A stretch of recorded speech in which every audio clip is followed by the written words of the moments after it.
We've heard from a lot of people, hundreds and hundreds of messages from the community. And some reoccurring themes and what people have reached out to us with the concern was a view that there was somewhat aggressive, provocative behavior from public safety when the folks in the riot gear were there during the May 30th protest.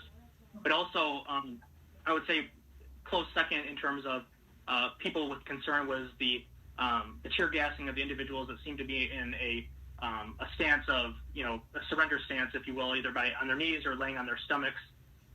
Do you both feel that is, under the purview of that independent review that will take place and fair game to have us look at that and figure out how we can react better in those situations, how those situations occurred and that sort of thing? Well, I think the internal review, and absolutely asking me questions. So looking at something in the entirety of what is occurring is always important versus picking out just, snippets at an exact moment of what is occurring as we're trying to manage an entire scene.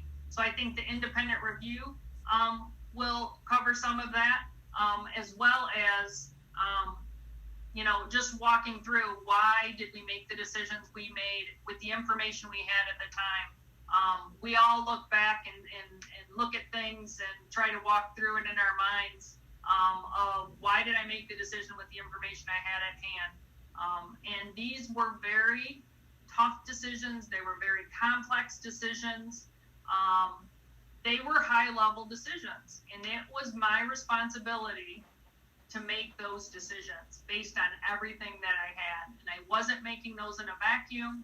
I was trying to take everything into account. I was trying to limit any personal injury as the officers were taking rocks and bottles and other agencies' officers were, as well as the damaging of property and the destruction. One of my biggest fears was a fire downtown.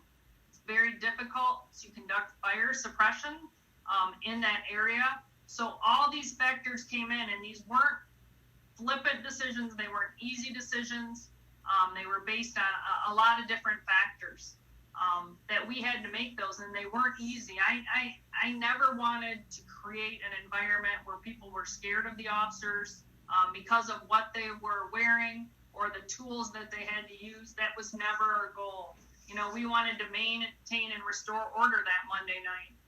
When we used the crowd management team and their full protective equipment on Saturday, it's because we had officers trapped and knew that there was parts of that crowd that were excited around those cruisers. We also knew from watching Grand Rapids and Lansing that, we wanted to make sure we never left police cruisers anywhere because they would become a target, sometimes lit on fire. So they were complex, high-level decisions that I had to make, and truly very, very difficult as I was trying to keep this community safe.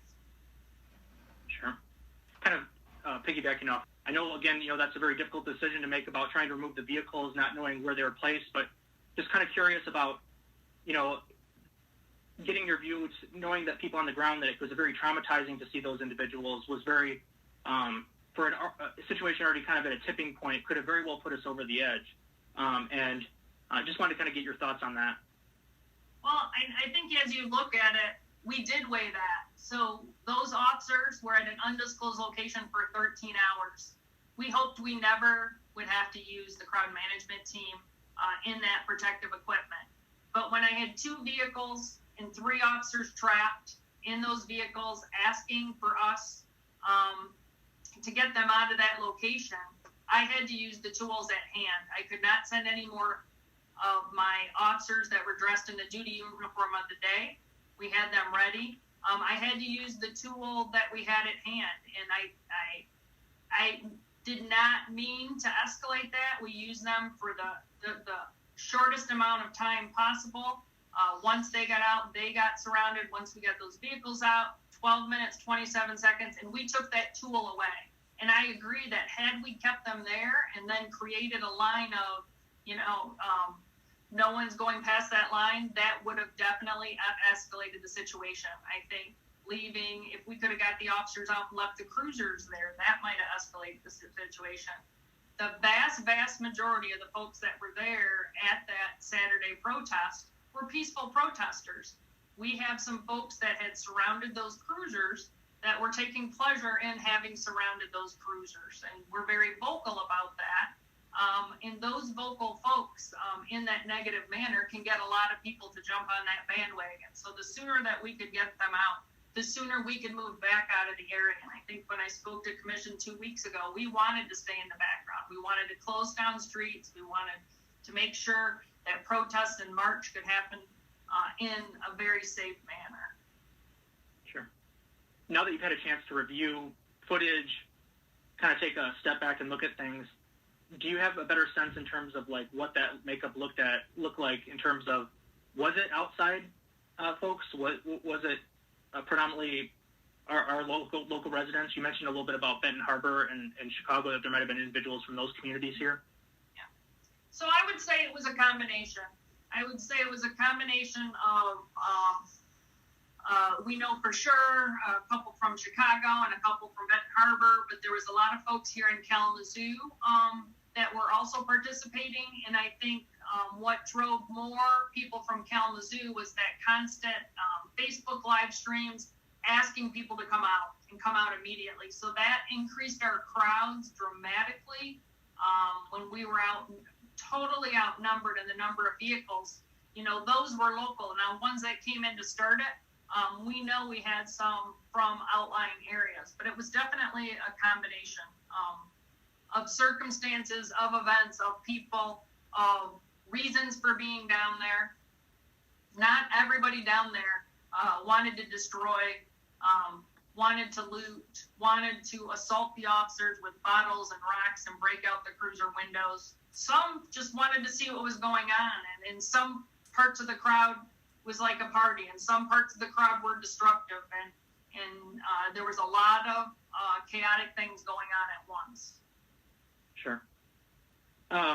Really quick, there was an instance, individual that was arrested based on 2 outstanding warrants, and it would seem if you're that person on the ground, or the people that were with that person, or if you were watching that person on Facebook Live, that person didn't do anything in that moment or in the preceding moments to warrant being arrested, and may not known about those 2 outstanding warrants. Could you speak on that a little bit? Yeah, and I'll speak on it, and there's going to be an independent investigation. And I totally agree with you. The people that were with that gentleman and surrounding him had no idea probably about those warrants, that we were about to arrest him. So we were making decisions at a different level of watching what was occurring, how those crowds were coming into town, how those streets were being blocked and traffic was going the wrong way. And that when you're streaming that on Facebook Live, to have more people come in of a situation that has too many people that we can manage, that we needed to arrest that gentleman on his warrants and remove him from adding more people to a situation that was growing out of control. So those people on the ground didn't know what we were thinking, probably didn't know that gentleman had warrants. So that's valid. They didn't know. Sure. Can you verify at any point, you mentioned about in terms of the crowd control gear that you guys utilize and haven't utilized since 2014, that there also might be some NEOSHA like standards or safety compliance standards that you have to adhere to with using that as well, for just the protection of the officers from anything that may be flung at them? Or So OSHA and MyOSHA require us to provide protective equipment when we know we're putting people in certain situations that there's a risk and there could be equipment available. So let's take, because we're public safety officers, our officers dress in this uniform every day, but when we send them out to fight a fire, we put them in their fire gear. And so when we have intelligence and we know and we put them in that protective equipment, it's because we anticipated that there could be an opportunity that items could be thrown at them. And items were thrown at them all 3 times that we had that team out there. If I sent officers out there knowing that they're taking rocks and bottles, I need to give them some sort of equipment. And with that crowd management team, that's the equipment that they wear. You'll see sometimes our officers have smaller shields in some other situations, but providing them that protective